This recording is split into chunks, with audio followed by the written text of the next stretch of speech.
Marcus worked the night shift at a large chicken factory in America. The plant was far from the city, standing alone near the highway. At night, the factory lights glowed bright, but they never felt warm. The air was always cold, filled with the smell of feathers, grain, and machines that never stopped. Every night, trucks full of chickens arrived.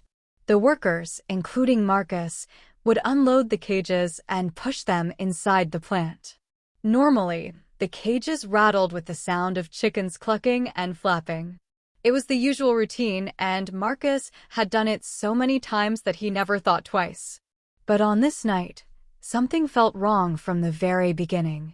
When the first truck pulled in, Marcus noticed the driver looked pale and nervous. He didn't whistle like he normally did. Instead, he quickly handed over the paperwork and avoided looking at the cages. Marcus thought that was strange, but he kept working. As the cages were unloaded, he listened carefully. The sounds were not the same as usual. Instead of the normal clucks and flaps, he heard low growls, whispers, and scratching noises that made his skin crawl. He glanced at Rosa, a worker beside him, and saw her frown. She heard it too. Trying to calm himself, Marcus told his mind it was just tiredness. "It's only chickens," he whispered under his breath. But deep inside, he felt something heavy, like the night was hiding a secret. The factory lights flickered for a moment, and the shadows stretched longer across the floor. Marcus stood still, staring at the cages. The shapes inside moved differently. They did not hop or flutter like chickens. They shifted slowly, pressing against the bars in a way that looked unnatural. Marcus swallowed hard. He knew this night would not be ordinary. Something inside those cages was waiting. The workers began to unload the cages one by one. Marcus stood close, his hands trembling slightly as he gripped the metal door. Normally, chickens would flap their wings wildly when released, but tonight it was different. The first cage opened, and silence filled the air. For a moment, nothing moved. Then, something stepped out slowly. Marcus froze. It looked like a chicken at first glance, but its body was twisted. Its wings were longer, its claws sharper, and its eyes glowed faintly in the factory lights. It did not cluck, it growled. Rosa gasped and whispered, "That's not a chicken." Her face turned pale, and she took a step back. The creature tilted its head and made a sound that was half a hiss, half a bark.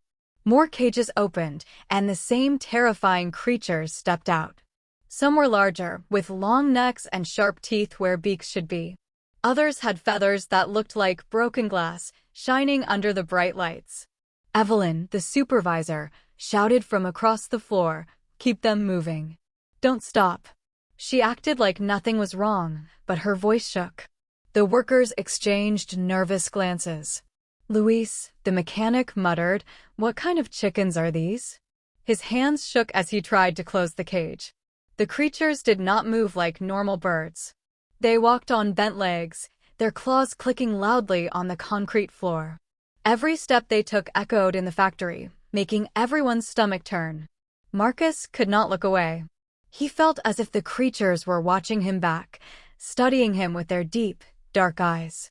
A heavy silence filled the plant. The machines hummed, the lights buzzed, but all Marcus could hear was the low growl of the creatures. This delivery was not normal. These were not chickens. Something had been sent to the plant, and no one knew why.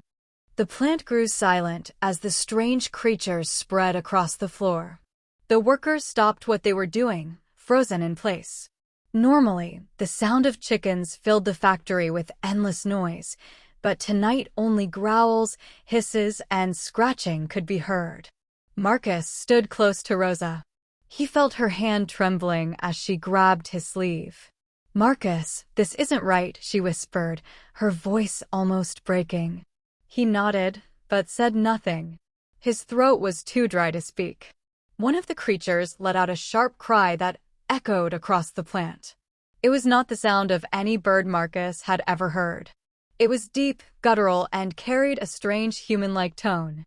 The sound sent chills through everyone's body.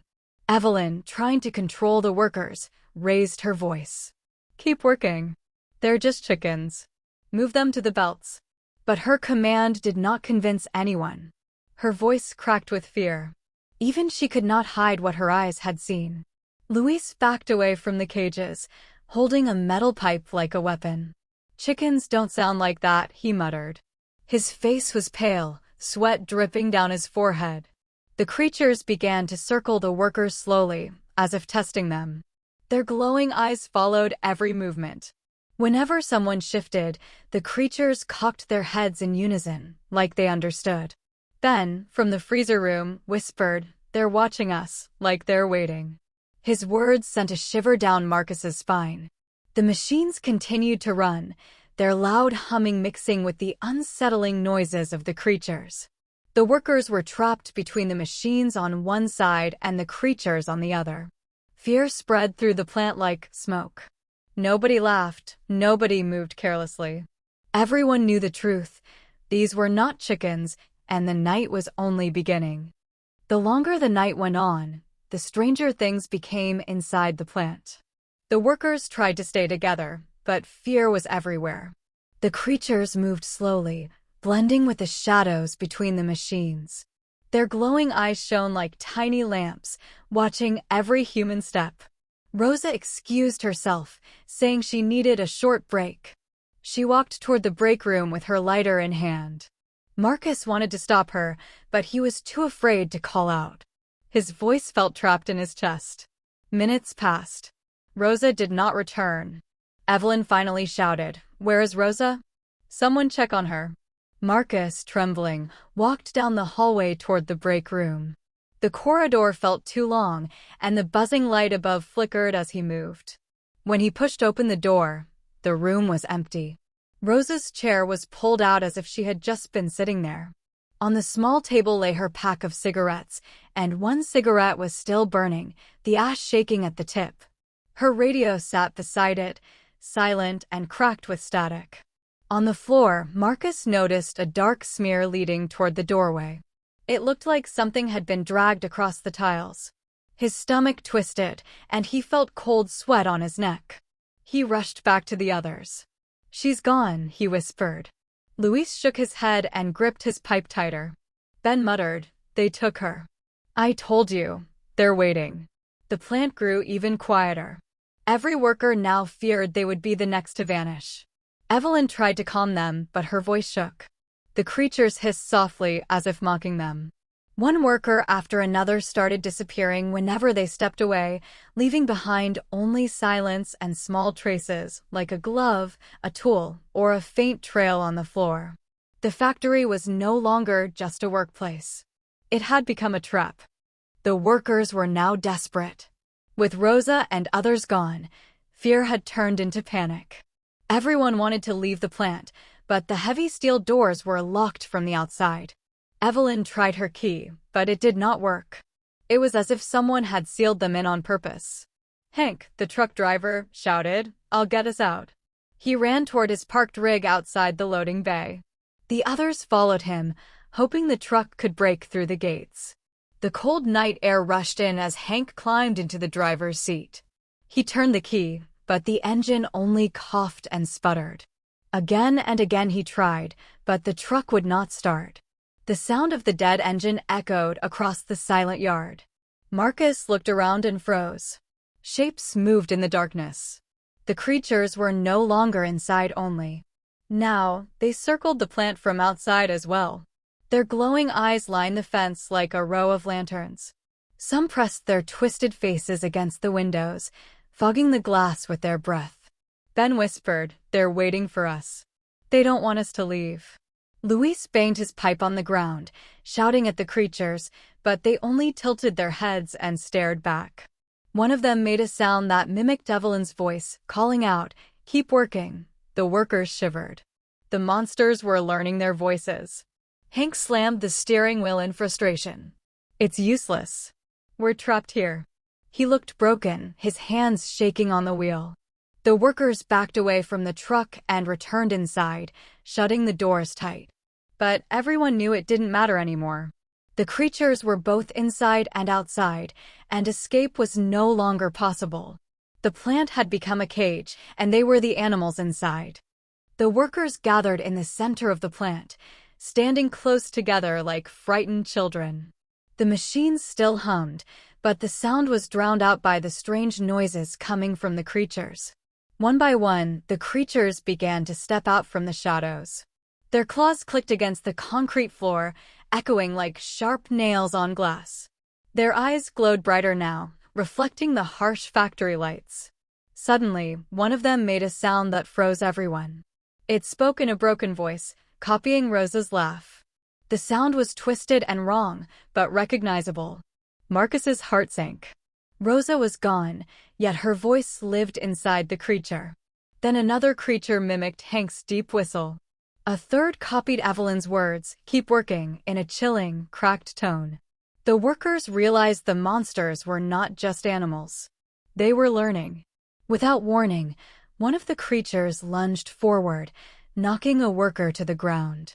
The man screamed, but the others were too terrified to help. The sound of tearing and growling filled the air, and soon the worker was silent.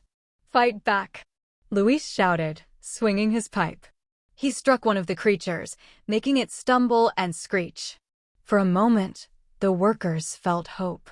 They grabbed whatever tools they could find, pipes, wrenches, even broken glass. A violent battle began inside the plant.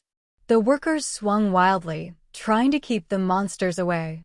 Some creatures hissed and retreated, while others attacked with even greater fury. Marcus fought with all his strength, but the creatures were too many. They circled the group, attacking from every side.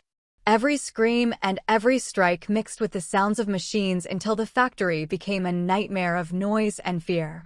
The workers realized this was not just about survival. The creatures were playing with them, testing their strength before the real hunt began. The long night dragged on with screams, growls, and the endless hum of machines. Marcus could hardly feel his arms anymore. He had fought until his hands bled, gripping a broken wrench as if it was his last piece of life. Around him, only a few workers were left standing. The others had disappeared into the shadows, taken by the creatures. At last, faint light began to touch the high windows of the factory. The morning sun was rising. Slowly, the growls faded. The creatures, who had been circling and hissing, stopped moving. One by one, they stepped back into the shadows, melting away as if they never existed. Their glowing eyes dimmed until the factory was silent again. The survivors stood in shock. The floor was stained, tools were broken, and the air was heavy with the memory of what happened. Evelyn leaned against the wall, pale and shaking.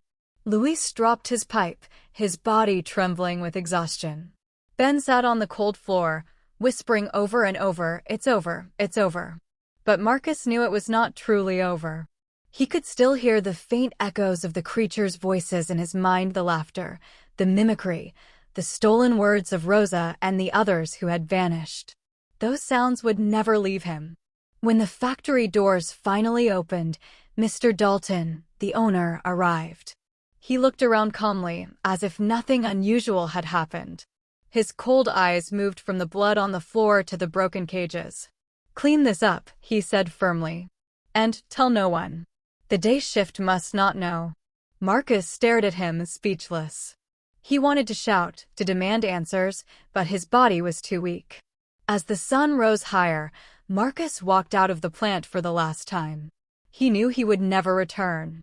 Yet every night after, whenever he heard a truck on the highway, he swore he could still hear it, the sound of clucks mixed with growls, reminding him of the nightmare at Hollow-Ridge.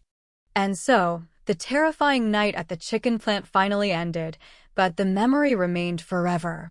The story teaches us that not everything we see is as it seems. Sometimes, behind the most ordinary places, dark secrets can hide in silence. Fear reminds us how fragile life really is and how important it is to stay together in times of danger. What about you? Have you ever experienced something strange in the dark, something you could not explain? Share your story in the comments, because your experience might become our next tale. If you enjoyed this horror story, Don't forget to like the video, share it with your friends, and most importantly, subscribe to our channel. We bring you new and original horror stories in English, full of suspense and mystery, every single day. Your support keeps us going, and together we can make this community of horror lovers even bigger. Turn on the notification bell so you never miss a chilling story. Thank you for watching, and remember, sometimes the scariest things are hiding in the places we least expect.